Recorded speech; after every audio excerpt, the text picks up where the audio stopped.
Okay, let's get comfy. It is match day 25 in the Barclays Premier League. 13 more after this one, and it all got started at the Etihad. The early Saturday kickoff for Manchester City, riding high at the top of the league against West Ham, who are currently in the Champions League position, fourth, and have had a very impressive 2021 this far. For City, coming off that Champions League victory in Germany, they had the combination of Aguero and De Bruyne selected from the start, and that hasn't happened this season. Don't know whether that was an omen for the Hammers. West Ham very much at full strength with Benrahma on the bench, but Antonio got it with his new strike partner now, Lingard, looking extremely potent. Let's get to the action then. 90% of the possession for City in the first 10 minutes, but not one effort on target for Randolph, who's deputising for the injured Fabianski in West Ham's goal. 13 minutes, so first bit of clever play by De Bruyne, and he caused some alarm with a cross into the box, but the Hammers managed to clear it. And then 18 minutes up the other end, Lingard involved, and he had a shot that ended up at the feet of Soucek after a deflection.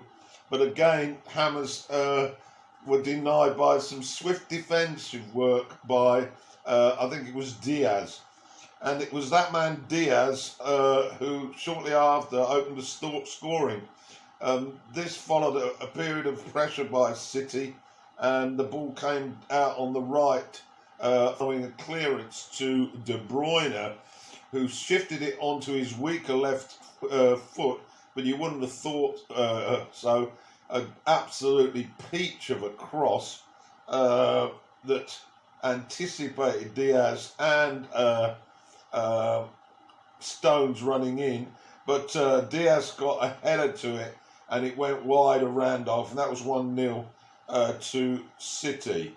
What I noted was that when City do lose the ball, they are so quick at getting it back, and that's one of their biggest qualities. But West Ham were competitive and combative, and Lingard again on 38 minutes managed to get across to Antonio, and his effort was hooked just inches wide of the target. And justice was done really 3 minutes before the break.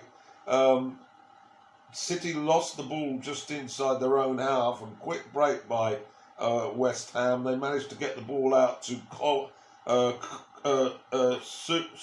Sukul. I'm not sure that's pronunciation is right. Suval, and his cross was met by Lingard, whose first time hit managed to find the waiting Antonio from a few yards out, and he pushed the ball over the line, and the West Ham had levelled it up 1-1. Well, that was the score at the break. Second half action, well, it was a good game on the eye, that's for certain. Not a lot of shots on target at either end, but De Bruyne was running the show really for City. Aguero, we'd seen very little of him. Of course, he has been plagued by injuries and COVID, and he was replaced by Jesus midway through the second half. 67 minutes though, Mahrez, who'd always looked a threat on the right, managed to create a yard of space as he does, and he found Stones in the penalty box, and Stones swept the ball home. It was a pretty clinical finish from a centre-half, but it whistled past Randolph, and City had taken the lead again, 2-1.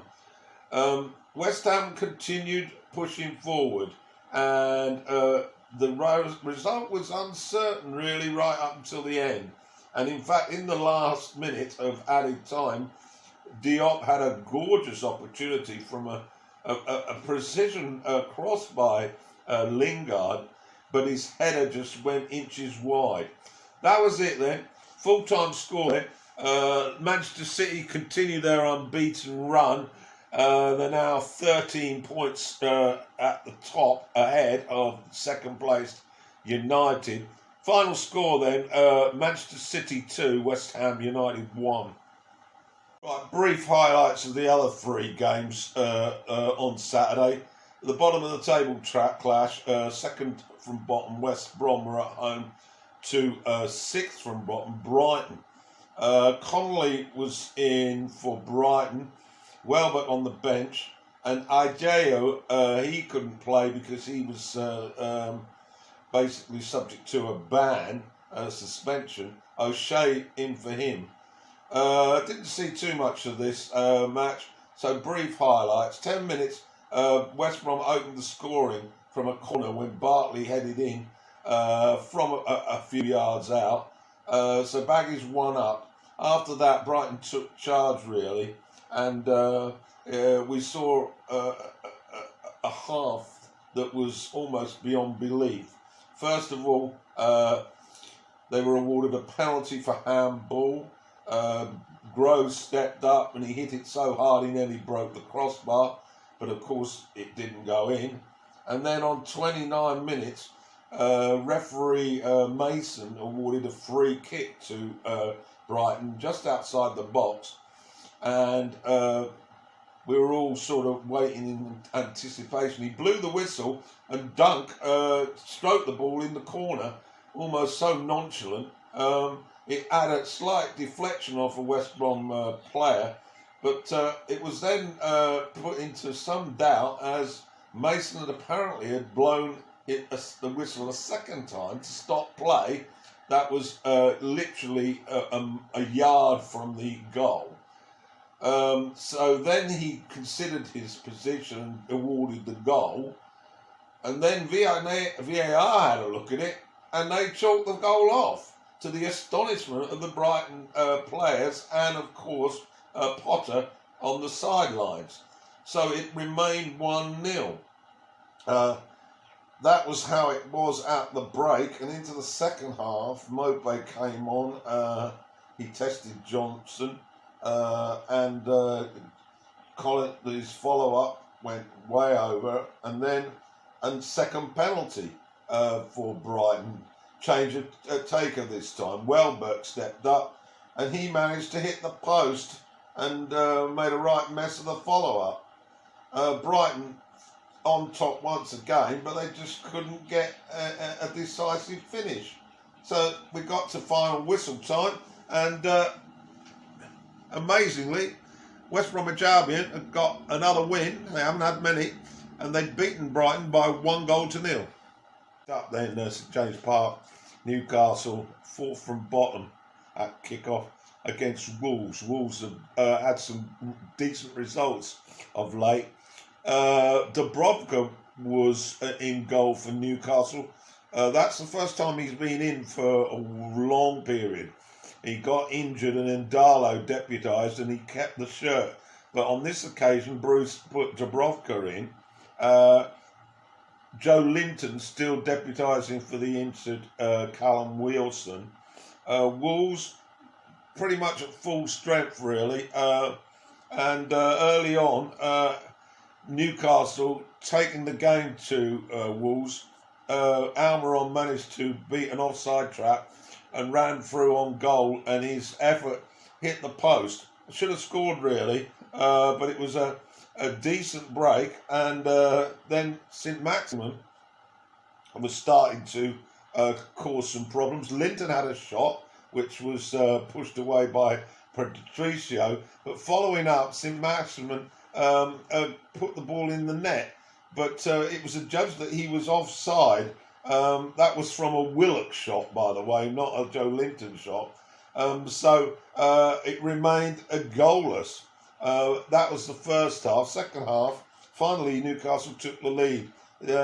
Club captain Lascelles, following a lovely cross by Fraser.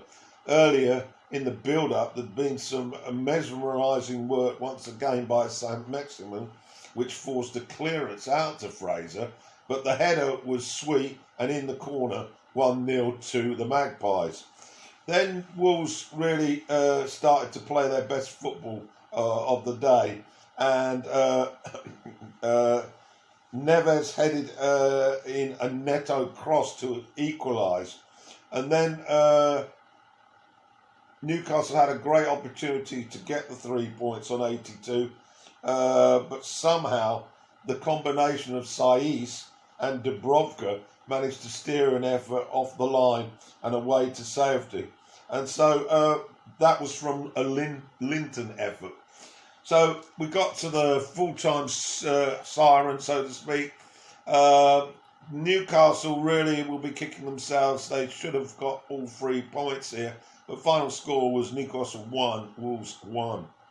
Last match on Saturday then was at Elland Road.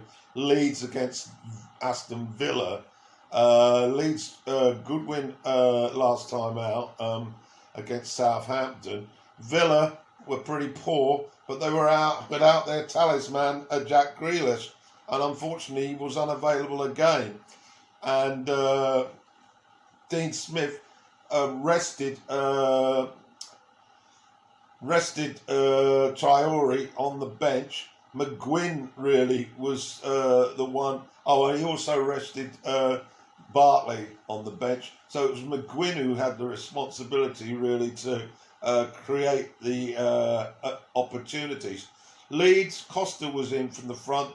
Villa had El Ghazi in alongside McGuinn. I didn't see much of this game. It was pretty poor quality, to be honest. And basically, early on, there was an opportunity for Villa, and they took the lead from a cross, and that was El Ghazi responsible for that. 1-0. And after that, Leeds had a few opportunities, but they were certainly not firing on all cylinders. Roberts had a save by Martinez, and Rafinha managed to head over. And all in all, it was a pretty poor watch. Surprisingly, Bielsa reacted to a question by the interviewer about the fact that his side weren't on their best form, and he disputed that and just basically said we dominated the game.